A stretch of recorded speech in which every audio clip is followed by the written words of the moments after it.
иә.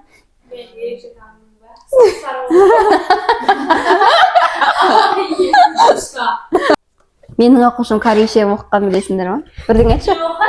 корейше оқыған. 안녕하세요. 저는 주혜입니다. 감사합니다. 잘 지냈어요? Әне. Армысың қазақ елі? Қалдарыңыз қалай? Бұл шығармашылық емтиханға дайындық курсы Зуылдақ. Сендермен бірге Ақнұр апайларың. Бүгін бізде қонақта Зуылдақ курсының түлегі, Казну университетінің 100-100 балл иегері, менің болашақ әріптесім, болашақ журналист Зейнегүл Жақсылық. Сәлеметсіз бе Ақнұр апай, қалыңыз қалай? Мені сұхбаттасуға шақырғаныңызға рахмет айтамын. Негізінен күтпедім. Бұл менің алғашқы сұхбатым болайын деп Өте тамаша. Еске сала кетейік, біздің сабақтарымыз онлайн түрде өтеді. Сондықтан Зейнегүлді мен алғаш рет өмірде көріп тұрмын.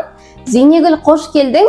Енді 100-100 балл алғаннан кейін өміріңде өзгерістер болған шығар. Қазір студентсің. Енді айтып берсең? Өзгерістер болды. Жаңа өмірге қадам бастым. Ең біріншіден 100-100 алғаным мен үшін өте ерекше сезім болды. Вау.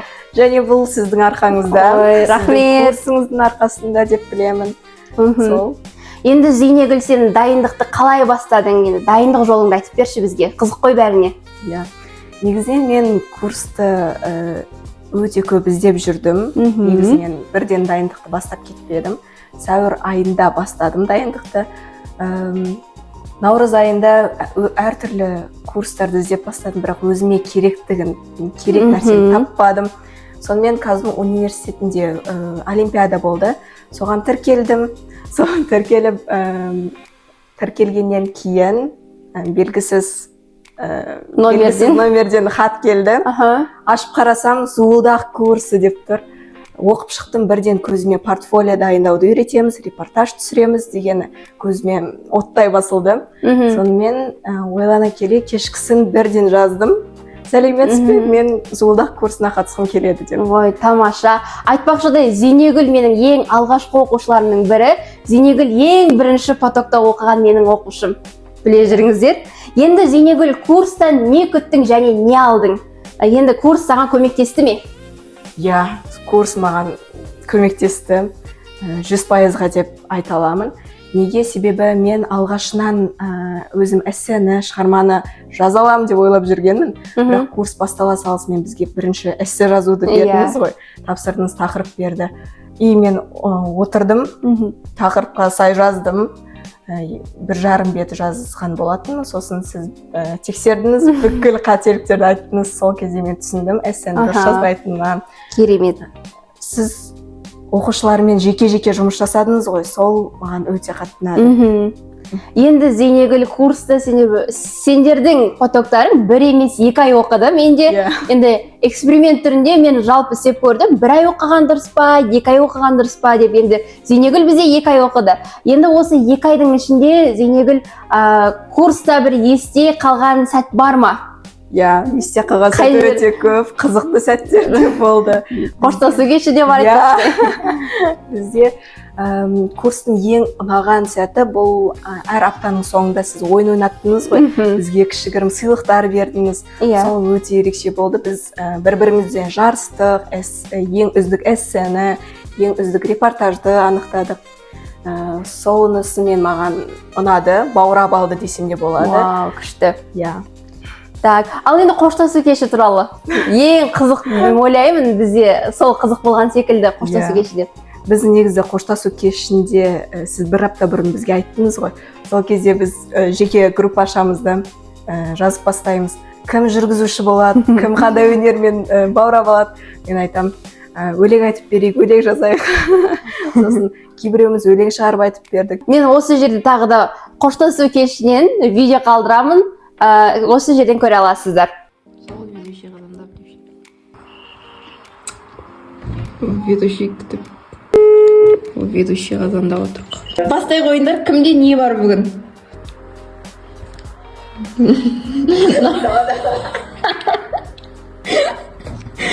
Бірдеңе ұйымдастыр десе әйтеу. Марина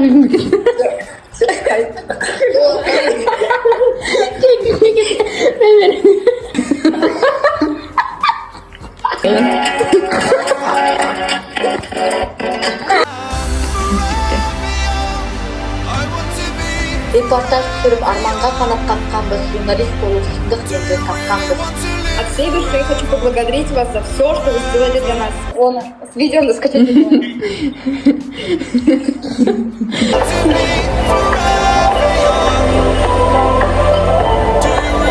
Апайларыңның сендер үшін ұйықтамай жасаған сертификаты. Фотоға Енді Зейнегүл нәтиже шықты, 100-ден 100 балл алдың. Сенің реакцияң, сенің әсерің қалай болды? Өте керемет, жылап жібергім келді расында. Күтпедің ғой? Күтпедім. Себебі бірақ жоқ, эссе жағына келген кезде мен күттім, 100%-ға сендім. Неге? Себебі сізбен дайындалдым, сізбен бірге. Көрдіңдер ма? Зулдағы курсмен бірге дайындалдық. Сондай нәтижеге жететініне сендім. Негізінен бізде сұхбаттасу болды ғой, одан мен 50-ден 50 аламын деп ойламадым. Себебі кішкене бір қорқыныш болды, сенімсіздік болды. Ал эссеге келген кезде сенімді болдым 100%-ға. Тамаша. Жақын нәтижесі шықты. Қарасам 100-ден 100. Дүкенде жүргенмін, қуанып кеттім. Бірден маған жібердің, айтпақшы. Мен соны білем әйтеуір, Зейнегүл маған бірден жіберді. Енді Зейнегүл осы курсты негізінен атаның білетін беді. Олардың ойы қалай болды? Негізінен мен сәуір айында бірден айттым, курс таптым, осыған қатысу керек дедім, сосын атанам айтты. Көр енді, қызым, ең бастысы сенеміз, алып шық, өзіңді көрсет деді. Жақсы деп сізге бірден жаздым. Сонымен нәтиже шыққан уақытта сізден кейін атанама жібердім. Мәз болды, үйге келді де. Сол курстың әсері зор болды ма, көмектесті ме расымен де деп сұрақ қойды. Әрине осы курстың арқасында осындай жетістікке жеткенімді айттым. Мәз болды, қуанды. Міне көрдіңдер ма? Осы курстың жемісі, міне алдарыңызда отырған студент Зейнегүл. Зейнегүл қазір 100-ден 100 балл алып, халықаралық журналистикада Казну университетінде оқиды. Енді портфолио жасау барысында қандай да бір қиындықтар болды ма, оны қалай жасадың? Негізі курсқа тіркелмей тұрып, менде ең бірінші ойымда тұрған нәрсе бұл портфолио болатын. Мен оны қалай жасаймын, менің жетістіктерім аз ғой деп. Бірақ осы курста басында жазылып тұрды, ең бірінші портфолио дайындаймыз, мақала жазып үйренеміз, оны шығарамыз. Сосын мен сендім, бұл курстың бір сабағы болды ғой, мақала жазып, оны шығару. Сіз бізге сондай тақырып бердіңіз, біз оны шығару керек болдық. Сосын мақаламды жаздым, сізге тексерттім, сіз қателіктерін айттыңыз. Шығардың ғой? Тез арада қателігімді дұрыстап жібердім Ақжелкен журналына. 3 күннен кейін жауабы шықты.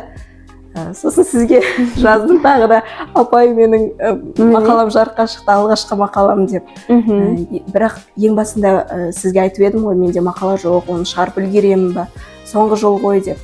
Сіз маған дух бердіңіз ғой, былай қарап тұрсыз. Сосын мен өзіме сенімді болдым. Алғашқы мақаламда жарыққа шықты. Ендеше Зейнегүл портфолионы көрсетсек? Жақсы, көрсетейік. Енді портфолионың алғашқы бетіне келетін болсақ, сіздің айтуыңыз бойынша ең бірінші суретімді қостым, өзімдің аты жөнімді, және сіз цитата қос деп едіңіз ғой, мен соны жазған болатынмын. Бүгінгі сенің талпынысың ертеңгі жетістігіңнің алғашқы қадамы деп. Содан кейін қай универге тапсырамын, сол универді жазып өттім. Ең алғашқы бетіне келетін болсақ, ол жерде мен туралы қысқаша. Мен туралы қысқаша жазып өттім, менің фотосуреттерім. Келесі беті. Неге Казну университеті? Факттер ретінде келтіріп өттім де, мына жерге ОБТ-дан алған ОБТ сертификатымды қойдым. Келесі беті. Сіз айтқандай, өзің үлгі тұтатын журналист. Яғни Дина Төлепбергенді жазып, неге бұл журналист, сол туралы жазып өттім, және өзімнің сұхбатымды да қостым. Келесі беті. Журналистік жетістіктер. Менің мектеп ішінде алған грамоталарым, сертификаттарым. Ал одан кейін Ақжелкен Біз жаңа айтқан мақала. Ақжелкен журналында шыққан менің алғашқы мақалам, маған өте ыстық мақалам. Енді келесі бұл курста жазған ерекше мақалаларымыз, яғни тақырыптар өте ерекше, егер мен Марстағы алғашқы тілші болсам, және тағы да басқа. Одан кейін курста түсірген менің алғашқы репортаждарым бұл жерде. Менің тұрып жатқан Алматым туралы, келесі мектеп өмірі жайлы репортаж. Одан кейін презентация қорғаған болатын мектеп туралы СДУ университетінде. Сол қорғаған универімді де кіріктіріп өттім. Келесі Зейнегүлдің қыр сырлары. Хоббилер ғой. Иә. Бұл жерде менің жақсы көретін дүниелерім туралы жазып өттім. Неге қызығамын, сол туралы. Ендігі бетінде ағылшын деңгейім. Ағылшын деңгейінің сертификаттары. Сонымен қатар корей тілінде кіріктіріп өттім. Корей тілінде бірдеңе деп жүрші. 안녕하세요. 저는 조야예요. Жақсы. Келесі халықаралық жетістіктерім. Бұл жерде менің биден, өлеңнен алған жетістіктерім. Келесі бетінде мектеп ішіндегі жетістіктер. Яғни менің мектеп президенті ретінде түрлі жобаларға жетекшілік еткенім туралы. Белсенділіктер ғой. Барлығы бар. Келесі бұл бізде менің YouTube каналым. YouTube арнасында енді Зейнегүлде қараңдар, 1000-нан астам оқырманы бар, подписчигі бар. Тіпті біздің каналымызда ондай жоқ негізінен. Міне, бұл менің хоббиім ретінде YouTube каналды жүргізетін болғандықтан бұны да қостым. Өте ерекше болып көрінеді деп. Келесі бұл Дақылдатып алыңдар. Бұл Зулдақ курсында жетістіктерім, яғни шығармашылыққа дайындалған курсты міндетті түрде кіріктіріп өтемін деп басынан бастап ойлаған болатынмын. Бұл курс туралы жаздым, не үйретті барлығын. Мінездеме? Иә, мінездеме. Мен негізі журналистика бұл әдебиетке байланысты сала болғандықтан, әдебиет пән мұғалімнен мінездеме сұратқан болатынмын. Жазып берді, сонда кіріктіріп өттім. Ал келесі бетінде жазған мақалаларымның толық нұсқасын. Тамаша, өте керемет. Енді мына қарап жіберіңдер. Бұл Зейнегүлдің портфолиосы керемет стильде жасаған. Егер де сендерде осындай портфолио жасап үйренгілерің келсе, не істеу керек? Зулдақ курсына тіркелу керек. Әне, көрдіңдер ғой. Зейнегүл, саған сауалым бар. Мен Зулдаққа алғыс айтам. Өйткені бұл курс маған тек білім ғана сыйлаған жоқ, маған болашағыма деген жолымды ашты.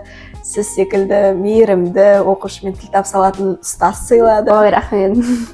Сол үшін мыңда бір алғыс айтамын. Саған да көп-көп рахмет, Зейнегүл. Осылайша бүгінгі әңгімеміз аяқталды. 100 балл алған біздің оқушымыз Зейнегүлге алғысымыз шексіз. Енді бұл жетістік еңбектің, шыдамдылықтың айқын дәлелі. Енді бүгінгі біздің эфирде қонағымыз біздің Зейнегүл Жақсылық және студияда жүргізуші мен Ақнұр Бағдат. Енді келесі сұхбаттарымызда жаңа қонақтарымызды күтіңіздер. Келесі кездескенше. Сау болыңыздар.